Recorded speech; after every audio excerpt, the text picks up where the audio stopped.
Hello, thank you for listening in from wherever you are. This week, Pastor Segun concludes the sermon series on labels. You are in for a special treat. We hope you are blessed by this message. Stay blessed and have a nice day. All right, good morning, New Covenant House. This is the day that the Lord has made. We will rejoice and be glad in it. I'm happy to be in the house of the Lord this morning. Thank you for joining us from wherever you're streaming from this morning. God bless you. Thank you very much. We're just going to go into the word real quick. Last week, PF started a new sermon series titled Labels. And last week, PF was talking to us about how a label differs from a name. Whereas a name identifies you, a label actually describes you. And so it's possible for people not to know your name, but to know your description. And so he was talking us through the story of the woman caught in the act of adultery. We don't know her name, but we know she was caught in adultery. And so by virtue of the fact that she was caught in that act, people were trying to stone her to death because that was what the law stated. But the imperative from this sermon series is for us to understand how Jesus shows up in the midst of the difficult situations in our lives and turns things in our favor. And so Jesus identifies with this woman not to condone her sin, but to empower her to live beyond and above sin.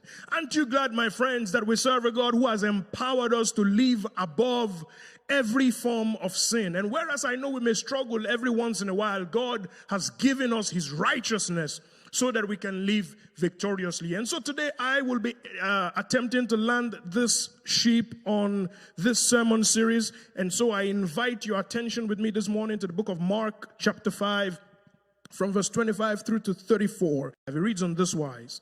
And a certain woman which had an issue of blood 12 years and had suffered many things of many physicians and had spent all that she had and was nothing better, but rather grew worse, when she had heard of Jesus, came in the press behind and touched his garment. For she said, if I may touch but his clothes, I shall be whole. And straightway the fountain of her blood was dried, and she felt in her body that she was healed of that plague. And Jesus, immediately knowing in himself that virtue had gone out of him, turned him about in the press and said, who touched my clothes?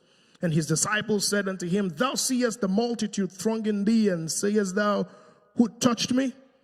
And he looked round about to see about her that had done this thing.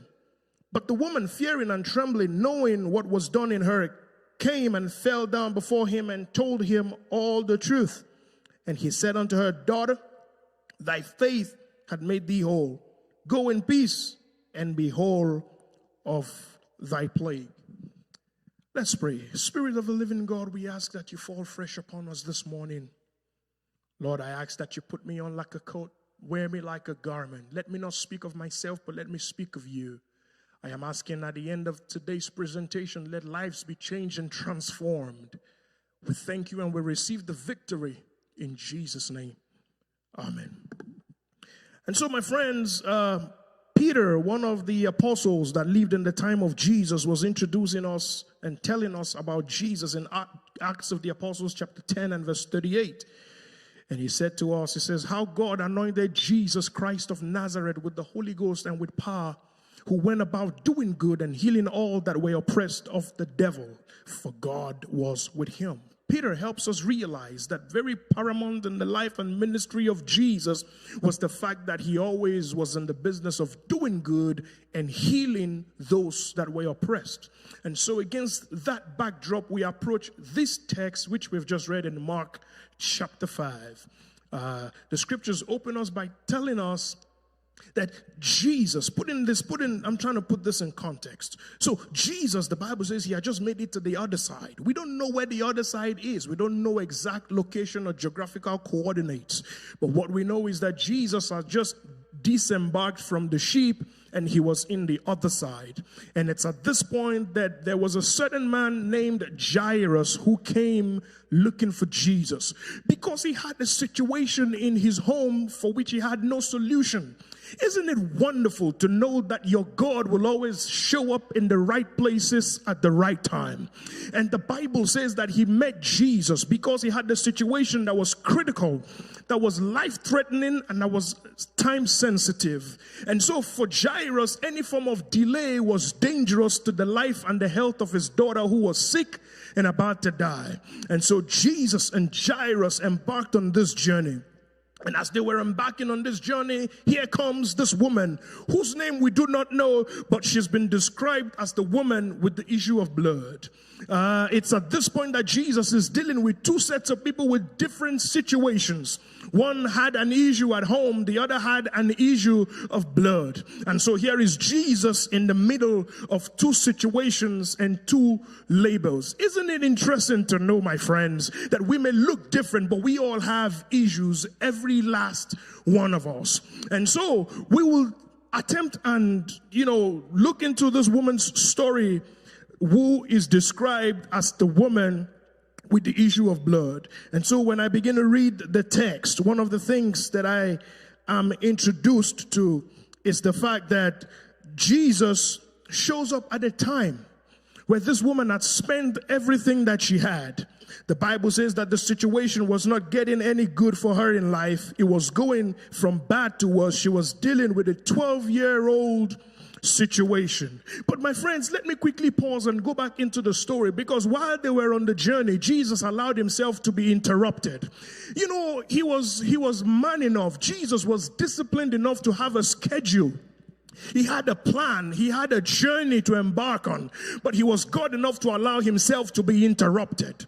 We have a God who every now and again will take time out of his schedule and deal with us off schedule, because you know what? He created time, he stepped out of time, and he's still in control of time.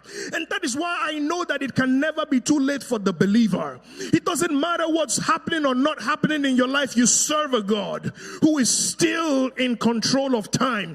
The book of Hebrews tells us that we do not have a high priest that cannot be touched with the feelings of our infirmity. And so Jesus identified with this woman. But let me quickly talk about this woman. Let's talk about the fact that she had an issue of blood.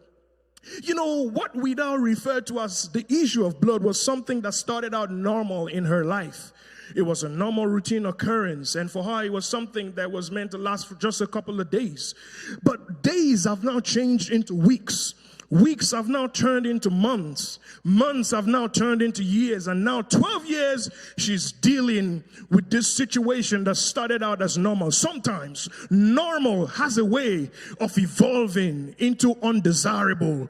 Normal changed from desirable into a life-threatening plague for this woman. But that was just not it all for this woman, because it was not just a physical hemorrhage that she was going through. There was also the fact that she was living in the time of the Levitical laws, and so she was declared to be unclean. And because she was unclean, there were three things that were happening in her life. The first thing is that she lost family. She lost relationships, because by virtue of the Levitical laws, she was unclean, and she couldn't even be anywhere close to her husband if she had a husband. She couldn't be anywhere close to her children if she had children. The second thing she lost was faith, because in her unclean nature and state, she couldn't go into the presence of God. This woman not just lost family or faith, she also lost finances. The medical bills kept coming, and yet the medical situation did not change. She kept receiving bills upon bills, and she kept paying bills upon bills, but yet she was not getting any better. Let me pause for a moment. And as I was thinking about this text, I was thinking, the Bible says that for 12 years, this woman spent all she had, meaning that she had 12 years worth of savings to live on. And as I was thinking about this text, even though this is a little bit different from what the text we are considering, I wonder if it is that God is just calling somebody to pay attention to your finances.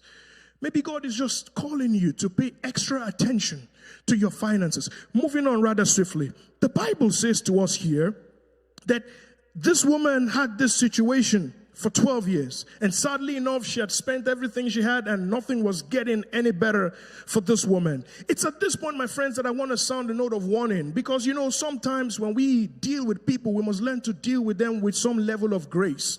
Because the person who is having a hard time now was not always having a hard time. There was a time in the life of this woman where she had 12 years worth of savings to live on. But now things have gone from good to bad. But I got news for somebody here this morning. Maybe life seems to have taken that negative turn, but I just want to tell you things are going to turn around in your favor. I've heard the choir sing late in the midnight hour. God's going to turn it around and things will work in your favor. And I don't know where you are this morning, but can I just prophesy to you, it will turn around in your favor. Let me hurry to a close. Let me hurry. And so, things were destined to change for this woman because she came in contact with Jesus. And so I want to let you know, I just want to tell somebody else again. Maybe your money is going funny, your relationships are going crazy. It seems to be that you don't know if you're going to last long in that marriage and everything seems to be going against you. Micah chapter 7 verse 8 puts it this way: rejoice not against me, O my enemy. When I fall, I will rise. I came to tell somebody this morning that you will rise up again and you will get back up again. I want you to prophesy over yourself and tell yourself, I will get back up again. Hallelujah. Okay, so right now I'm going to talk about three things that I believe that we can glean from this woman's story. The first thing was that she heard. The Bible says that in the story, you will read it in this particular text, somewhere around about verse 27, the Bible says she had heard of Jesus and she came in the press. You know, hearing is very important. This woman lost many things, but she did not lose her hearing.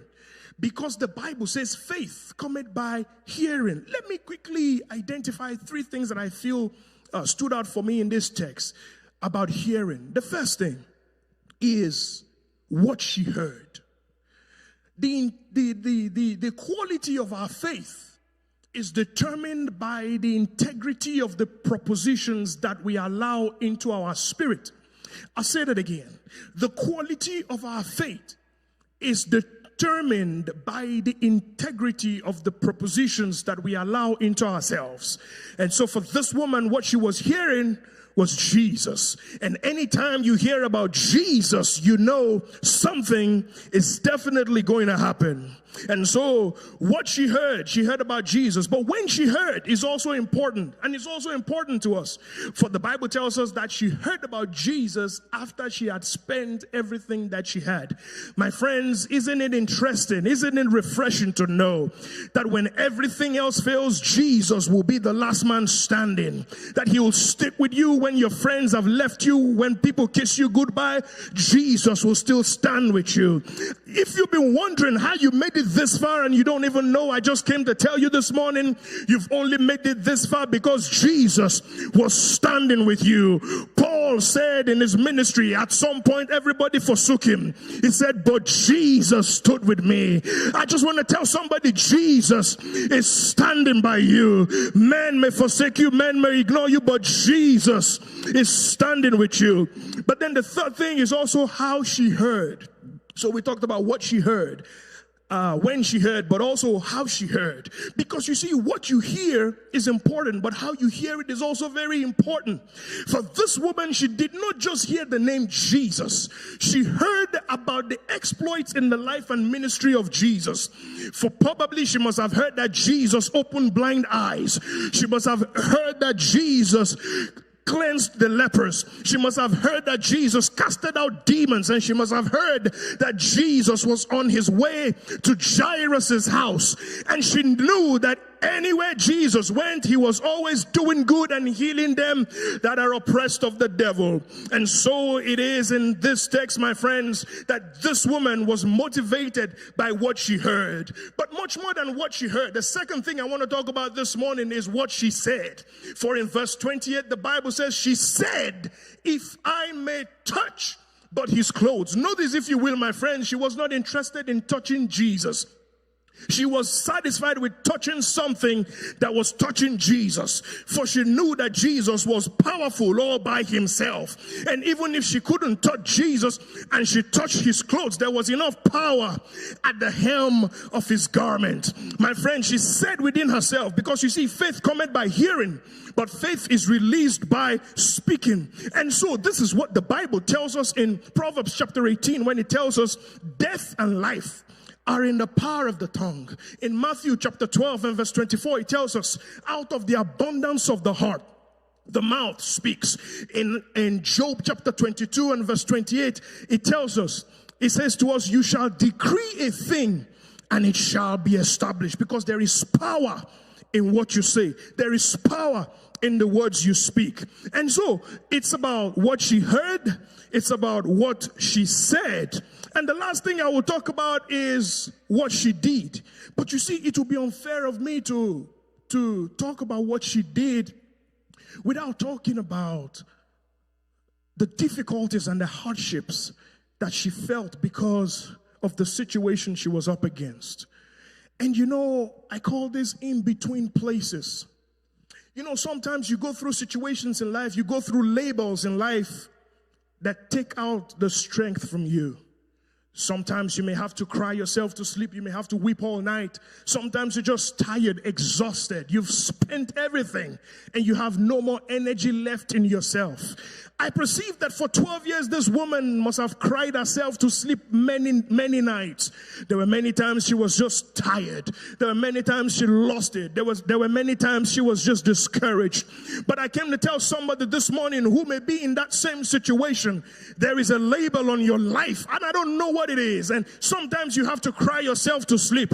But I came to tell you this morning, it's time to get up. It's time to clean your tears. It's time to square your shoulders.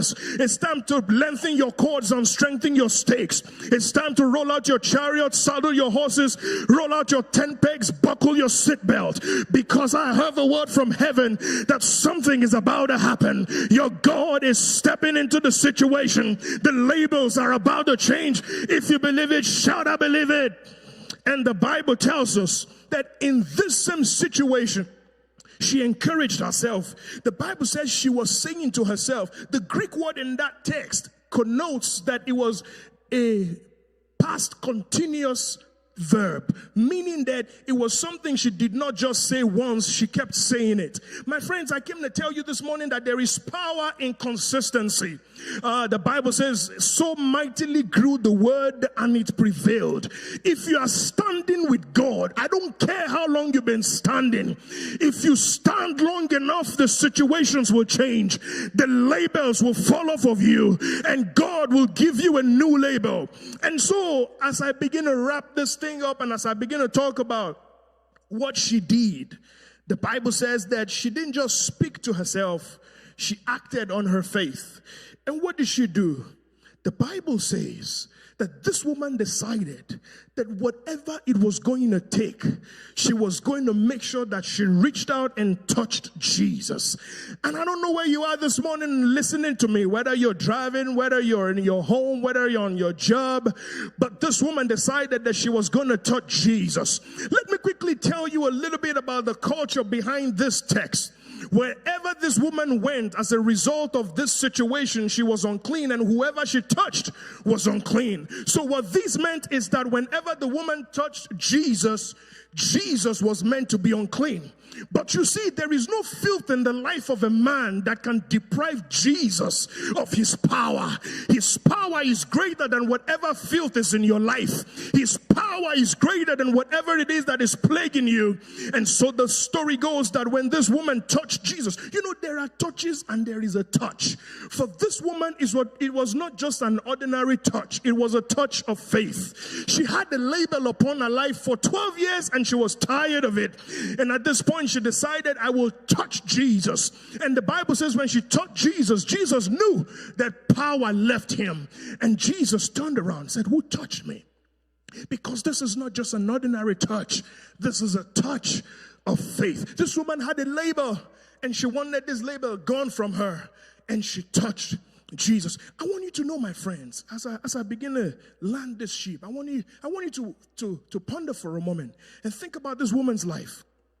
That she touched Jesus. Jesus alluded to the fact that virtue left him, but Jesus still had enough power to go to Jairus' house, because you can never deplete the power in Jesus.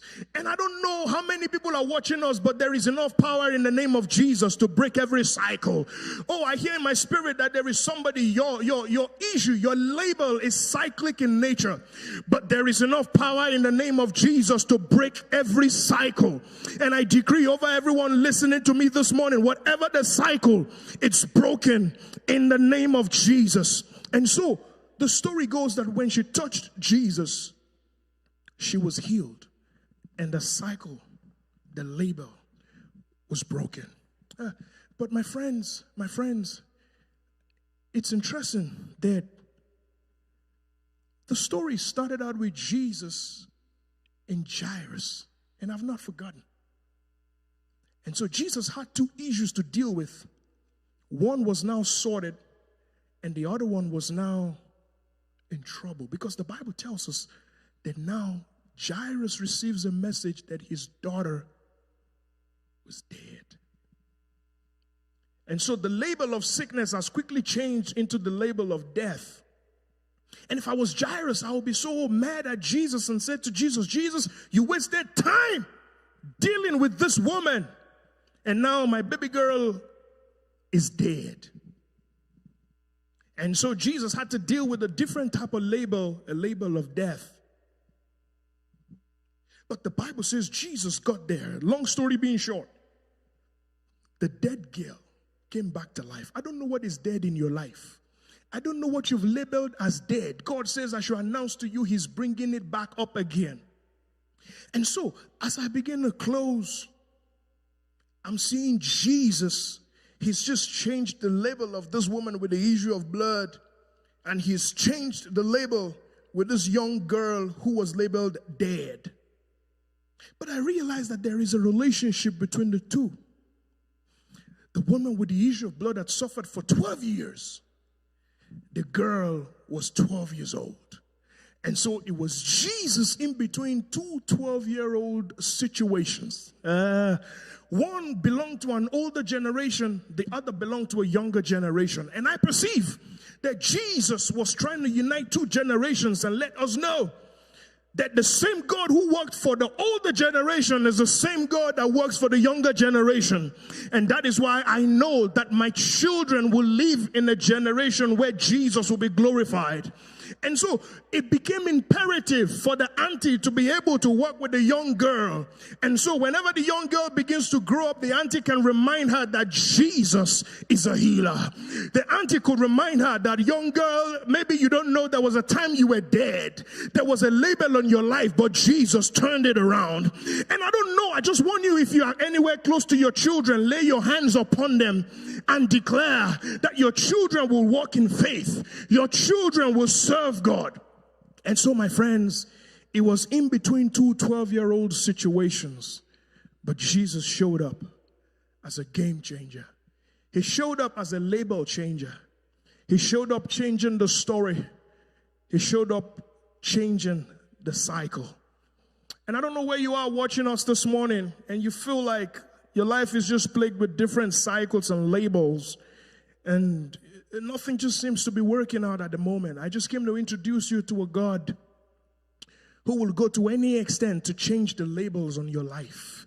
There's no shadow he won't light up. There's no mountain he won't climb up in the bid to come after you. Maybe you've not met Jesus at any point in time in your life or the other. Maybe you're just there just wondering, how do I make it through? Maybe you know Jesus and it's just difficult. Life is just hard. Life is just tough. I just came to tell you there is no mountain you can climb if you've got Jesus on your side. I just came to tell you something good is going to happen to you this very day because Jesus of Nazareth is passing your way. And so as we begin to marry these two teachings together under the theme labels, I want to tell you that whether Jesus is stooping down or whether Jesus is passing by, he's always changing labels. Whether he's passing by, whether he's stooping down, Jesus is always ready to uplift, is always ready to change the story. Maybe you want to make Jesus the Lord of your life and you want to meet Jesus today. I want to welcome you to say this prayer after me. Lord Jesus, I believe in my heart. I confess with my mouth that you died for me. You paid the price and you have accepted me in the beloved. Jesus, come into my heart. Be my Lord in Jesus' name. Amen. Once again, my friends, it doesn't matter what label is on your life. I came to let you know that it won't always be like this. The Lord will perfect that which concerns you. And sooner rather than later, it will turn in your favor because he's working all things for your good.